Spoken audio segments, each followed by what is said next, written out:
Welcome students to our course DGP001, that is Introduction to Peace and Conflict Management, and now we will start covering our block number 4, that is on contemporary peace initiatives. In this block 4 we'll be having 4 units, that is unit number 13, 14, 15 and 16.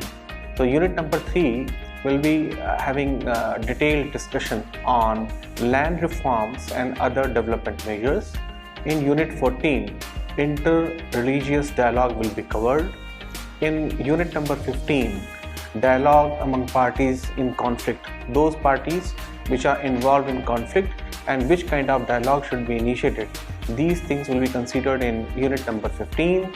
And finally, the last unit of this entire course of DGP001 will be unit number 16, that will be concentrating on individual initiatives in resolving conflict situations. And who are those who will be covered in this individual initiative? They will be Vinoba Bhave, then Jayaprakash Narayan, and then Dr. Martin Luther King. So with this 13, 14, 15, 16, the block number 4 will be covered. So let us start with unit number 13.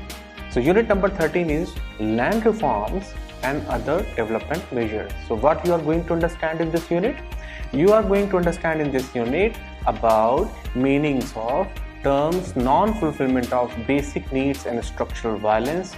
What are the different importance of human security as a strategy towards conflict resolution and peace building?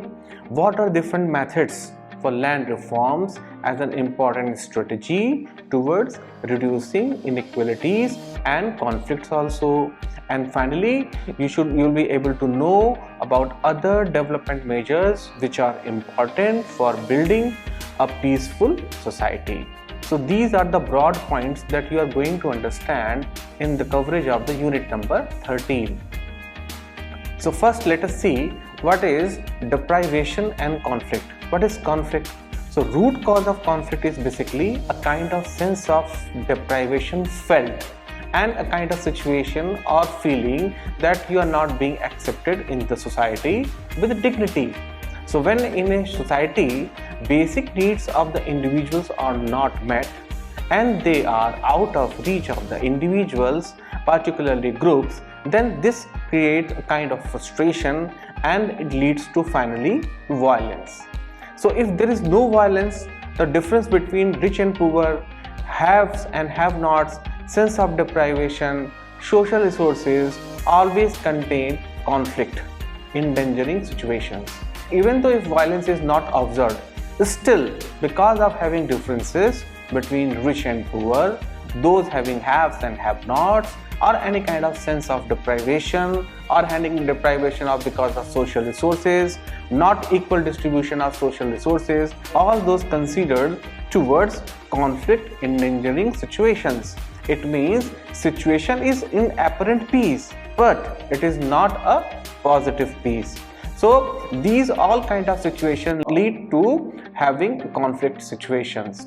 The primary source of human behavior is always for satisfaction of human needs.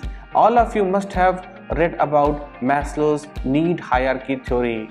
In that need hierarchy theory, it was illustrated that there are different levels of need, and actually satisfaction of the basic level of need, any individual is motivated towards achieving the next level of need.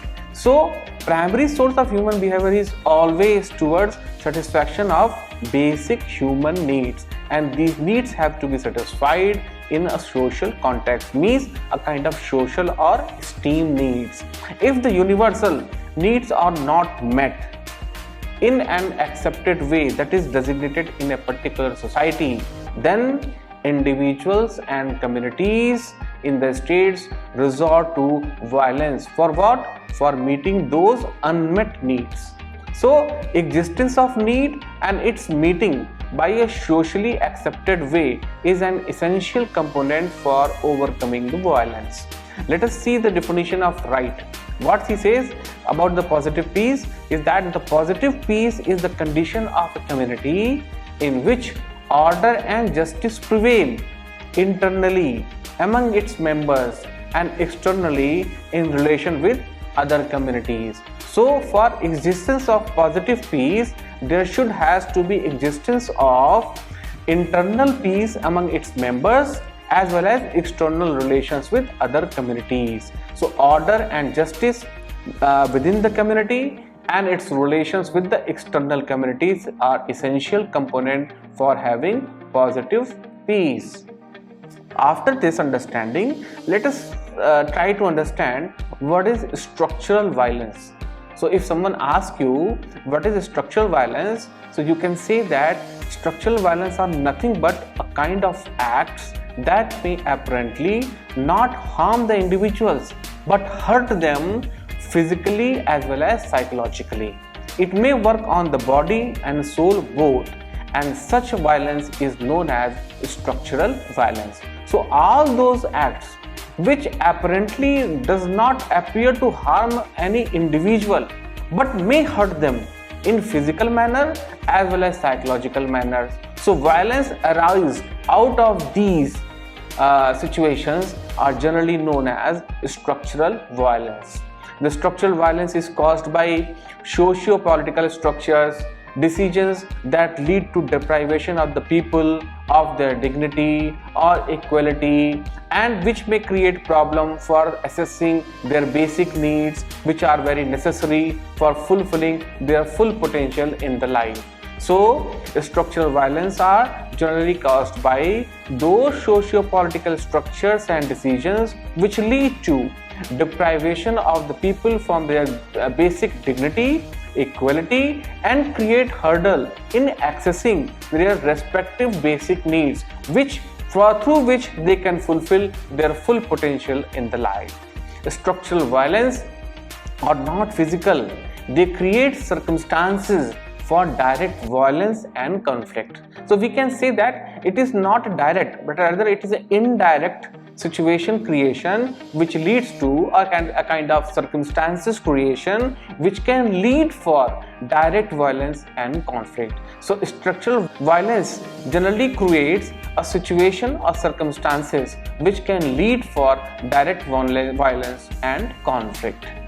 Now the next topic that we are going to understand is human security and conflict management. So what is human security? So human security can be understood with the notion of the peace, which is linked with the reasonable standard of living and recognition of identity and worth of human being. So when we are going to discuss about the human security, we need to understand that existence of peace is always linked with reasonable standard of living and recognition of identity and dignity, worth of a human being. This has come to known as notion of human security. So human security can be understood with the existence of notion of peace, which can create a reasonable standard of living for recognition of identity, which leads for the human being. There is a very different kind of security leading for the human security aspect, which was given by Dr. Mahbubul Haq. In his definition, he has considered scope of human security including threats and insecurities in 7 different areas. Dr. Mahbubul Haq has developed a scope of human security which includes threats and insecurities in 7 different areas. And what are those areas? The first is economic security. What is economic security? It is regarding right to basic minimum income which the individual is getting from a productive work. After economic security, the second is food security, means basic access to basic food, whether it is a physical or it is an economic access to all the people all the time. That comes under definition of food security. After food security, we have health security. Under health security, every citizen has right to a minimum protection from dangerous diseases and unhealthy lifestyle. It's a kind of obligation from the state to have minimum protection for its people, for its citizens from dangerous diseases and unhealthy lifestyle. After this, the fourth security is environmental security. In environmental security, it is about protecting people from chronic ravages of nature and bad effects of abuse of nature like pollution or degradation of nature. The pollution can be from the air pollution, noise pollution, water pollution, and degradation of the nature. Exploitation of the nature. Degradation of nature is over exploitation of the nature, which can create problem towards environmental security. After this, there is personal security. In personal security, a kind of right or protection from physical violence from stronger people and groups including the state. Then community security. Under community security, protecting the citizen from disorders arising from loss of traditional relationship and human values. Then finally comes your political security. Political security is about people's establishing to enjoy basic and fundamental human rights necessary for decent living. We can see the example of our Constitution of India, which gives fundamental rights to its citizen of India, basic fundamental rights. So that comes under a kind of political security. So all these 7 areas that we have discussed, this is about 7 different security scenario scope for the human security. So it was political security, community security, personal security, environmental security, health security, food security, and economic security. After having basic understanding about human security, let us now move to land reforms. What is land reform? As we all understand that land is an important economic and cultural significance to rural communities, rural people, particularly indigenous and tribal people, from whom cultural identity and survival is linked with their relationship with ancestral territories, means the respective areas where they have been living from ages. So because of any greed or grievances, land conflicts generally do happen and they cause serious social dislocation. They suspend or destroy income opportunities for the indigenous people. They create food insecurity. They damage the environment, and at some time, because of all these combined effect, they can lead for serious violence. So for overcoming all those violence or related situations, land reform measures have been taken by the state. So what is land reform measures? Land reform measures are all those methods, measures and process through which one need to help the poor, marginalized, landless farmers in developing direct contact with the state, in getting tenancy rights with security of tenure and regulated rents, and improving the land ownership, its size or methods of cultivation. So all these together make land reform measures. What are the land reform measures?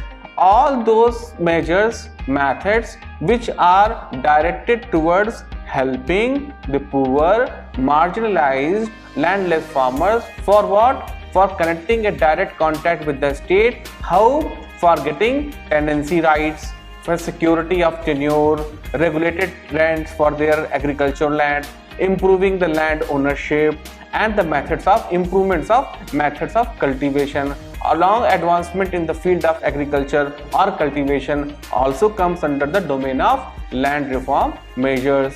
So what are the objectives of the land reforms?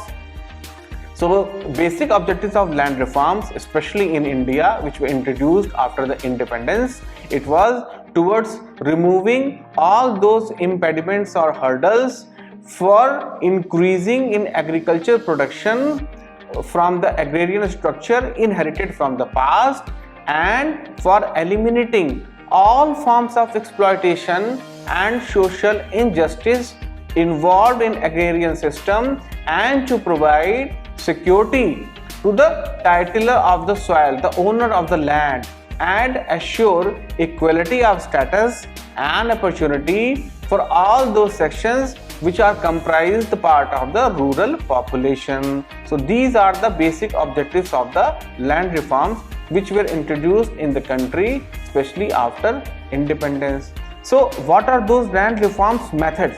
Means how we reform the land, what are those methods and measures? The first is abolition of intermediaries, no middleman.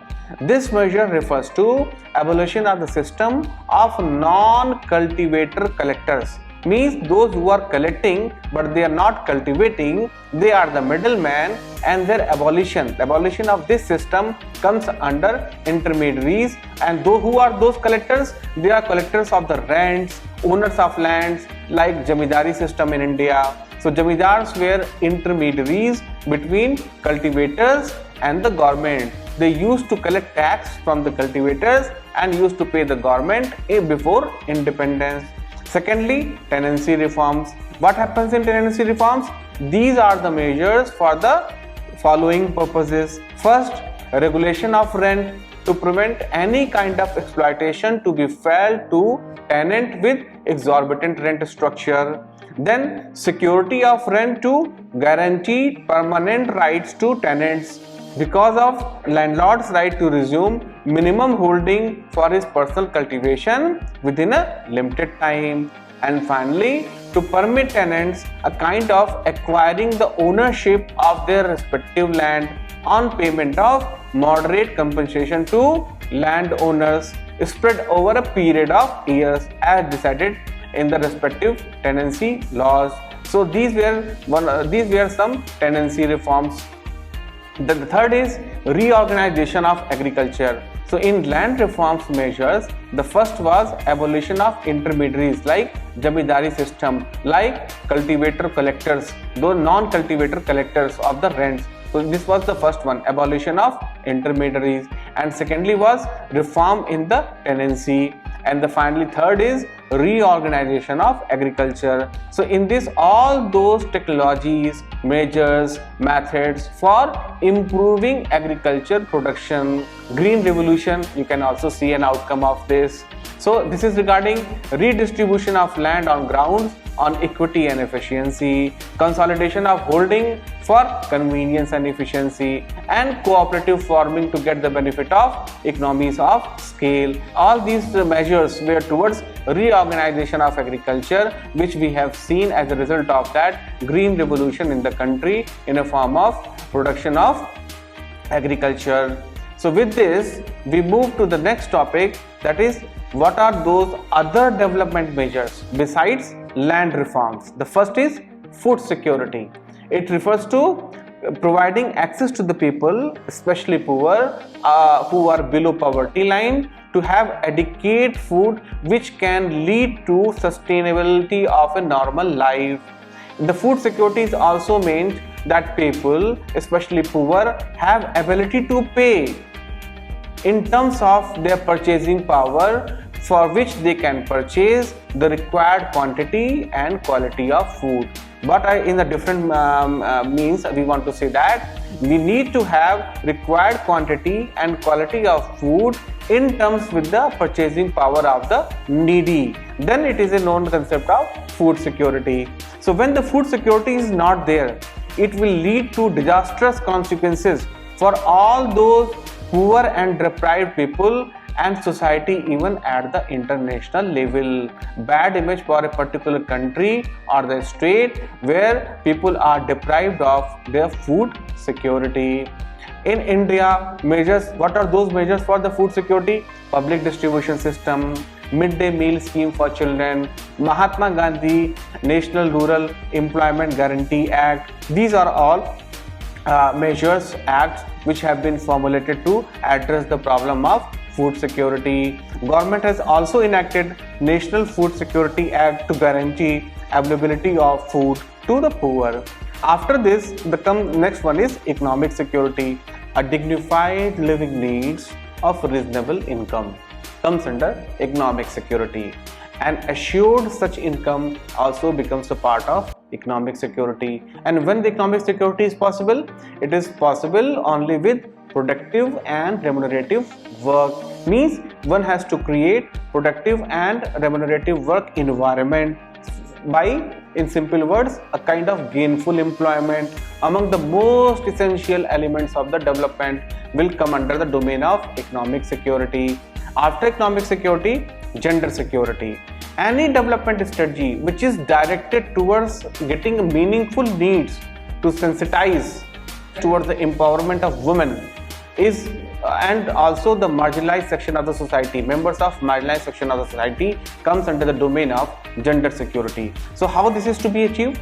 A state or the country need to create policies and schemes for their education, participation, access, and overcoming the women from their respective poor condition, especially the rural women, in getting the employment and earning. Their living needs to be addressed. So gender equity is a necessary precondition for achieving peace in a positive sense for security and prosperity of our gender in a comprehensive way. This will cover the domain of gender security. What is inclusive security? So widespread inequalities which is spread in any society, whether it is between individuals or groups or communities or regions or gender, it is basically amongst one of the root causes for social conflicts and violence. So this disparity has to be removed. How? Because of inclusive growth, providing inclusive growth, which is a growth process which yields broad-based benefit to ensure equality of opportunity for all, across gender, across religion, across region. One should ensure the equality of opportunity. The United Nations Development Program has defined inclusive growth as the process and outcome where all groups of people have participated in organization of growth and have benefited equitably from it. So individuals have become participant in group or organization of the activities for its growth and development, and they have got benefited from it on equal manner. This is known as inclusive growth. Inclusive growth includes all those beneficiaries and their respective sections, such as partners in growth. Inclusion of the excluded is embedded in the growth process. So all the above mentioned measures of security in one way or a different way of the vision of human security, which is essential for a meaningful and sustained peace at all the levels of society, as well as international, national, local, or even household level. So what we have understood is that all the above measures are directed towards security in one way or other way towards enlightening the vision of human security, which is essential. Why it is essential? It is essential for meaningful and sustained peace. So human security, existence of human security, vision of human security is essential for having meaningful and sustained peace at all the level, national level, international level, local level, or even at the household level. So with this we are summarizing the unit number 13, that what we have covered in the unit number 13. In the unit number 13, first we have understood about what is deprivation and what are the reasons for the conflict. After that, we have got a wonderful definition from the positive peace, which is a condition of a community in which order and justice prevail internally among its members as well as externally in its relations with the other communities. After this, we got understanding about structural violence. So structural violence is generally caused by socio-political structure and decisions that deprive people of their dignity, equality, and thereby access to basic needs which are necessary for fulfilling their full potential in the life. Structural violence are not physical, they create circumstances for direct violence and conflict.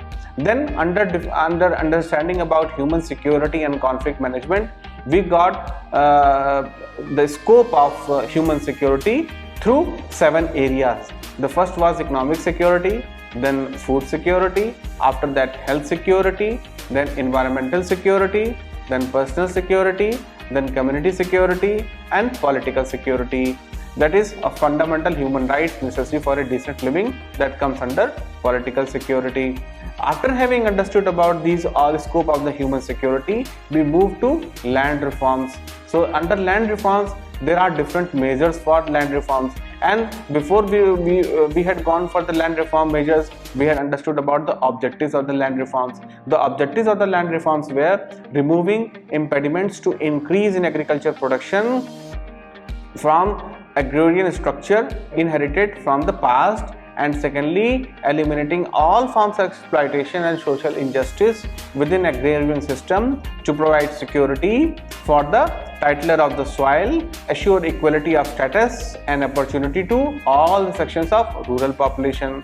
After having understood about the objectives of the land reforms, we went for our insightful understanding about what are the different land reform methods.